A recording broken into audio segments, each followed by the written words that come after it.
Well, this one was a long time coming. There's an elephant in the room which I will address after the review is over. Just note that it has absolutely no bearing on my final score. This episode starts with Applejack running some sort of course in preparation for an upcoming rodeo. Apple Bloom compliments Applejack a lot and keeps telling her how well she'll do. Some ponies are cheering on Applejack for offering her prize money when she wins to fix up the town hall, because Mayor Mare is too incompetent to get the funding to fix it herself. Yes, Applejack is assuming that she'll win, and so does everyone else. I can see the conflict already.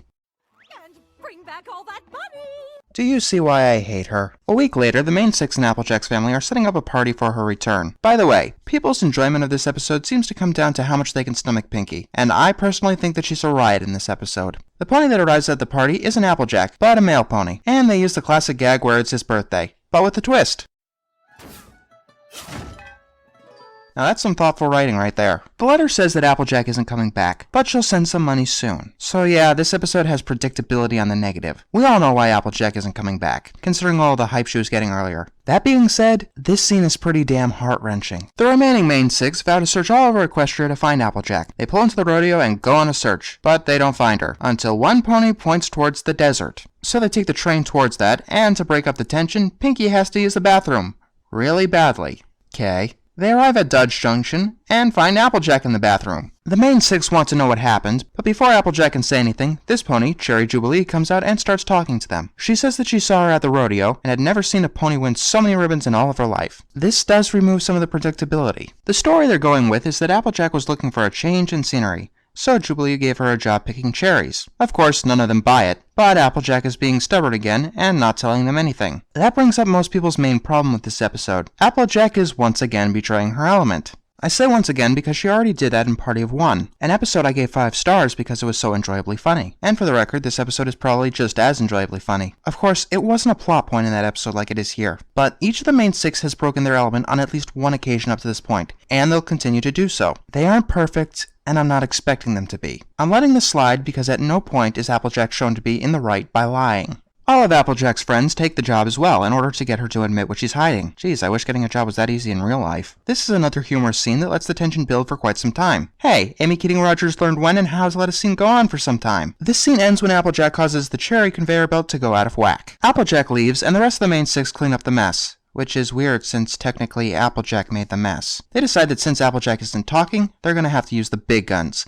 And the camera focuses on Pinkie Pie. I am dead terrified. Applejack is bucking trees when Pinky wanders up to her, asking if she could help. Applejack tells her not to ask any questions, and 5 seconds later, Pinky asks if Applejack ever had a cherry chonga. Applejack takes the bait and says that those kind of questions are okay, leading Pinky to go on a rant. I'm pretty sure that she's being annoying on purpose because Rainbow Dash uses her as a weapon. Finally, Applejack says that she'll say what's going on, but only tomorrow at breakfast. Pinkie Pie gets her to pinky promise that she'll do it. And that was a grave mistake. The next morning, when everyone wakes up, Applejack has disappeared, and Pinky flips out.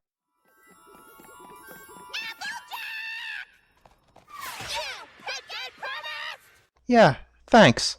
I didn't need to sleep tonight. They all chase after her, but Applejack hitches a ride in a wagon. The main six find another wagon, which logically makes no sense. Fluttershy and Rainbow Dash can't possibly run faster with a burn than they can without. Whatever, it's not important. Fluttershy stops before they hit a rabbit, and then they go back into a chase. I will admit that it's definitely a pretty exciting scene. Hey, I like chase scenes, especially with Pinky being Pinky. Speaking of which, Pinky jumps onto Applejack's cart, and Applejack uses some logical loopholes to make it seem like she was staying totally honest. Pinky buys it, and she knocks Rarity off the carriage because I don't know. The chase scene continues without them. Applejack runs past a train, and her drivers rightfully write her off as insane. Of course, she doesn't realize that Fluttershy and Rainbow Dash can fly over the train. And Rainbow Dash tackles her, knocking a ton of ribbons out of her saddlebag. The problem is that none of them are for first place, so she didn't win any prize money. So Applejack took a job to win the prize money. None of her friends seem to care, though. You're still #1 in our books. So, you're not upset or disappointed? But what about the mayor? I hate you so much! Applejack, we can always find a way to fix that hole in the roof, but if you don't come back, we'll never be able to fix the hole in our hearts. So cheesy, I love it. The moral is, okay. And then this happens. Which do you think, Rarity? Jimmy Cherry or Cherry Chunga? Jimmy Cherry, Cherry Chunga. Jimmy Cherry, Cherry Chunga. Jimmy Cherry, Cherry Chunga. Jimmy Cherry, Cherry Chunga. When I get back, you're gonna get it, Rainbow Dash! I have no idea what that was about. So this episode. There are several episodes that I have no idea why people hate. Over a Barrel is one of them, and this is another. It seems that a lot of people hate this episode because it comes down to Applejack being dishonest. The thing is, she was lying like an honest person, trying to make it so the lie was truth using logical loopholes. It sounds really complicated, but that's how honest people lie. Admittedly, I've done it a few times myself. And I don't think that anyone ever has told the whole truth 100% of the time. Just because Applejack is the element of honesty, you shouldn't expect that from her either. In fact, I think that Applejack was entirely in character with her stubbornness and her pride getting in her way. It's hard to return to people a failure when they thought you would succeed. Imagine how you would feel if you returned to your parents after failing out of college. Applejack was probably in a similar boat. The plot itself was pretty simplistic, but I don't need every episode to be the best night ever. If you want to make 22 minutes of fun, that's fine, just make it entertaining. And I think this episode was fun enough to earn at least 4 stars. There were enough logical problems to keep me from giving this episode a perfect score, but it comes damn close. Well, I'll see you next time! Act like you don't see me. What? Am I forgetting something? You've been ignoring me since the beginning. Don't act like you don't know why I'm here. Oh yeah, this.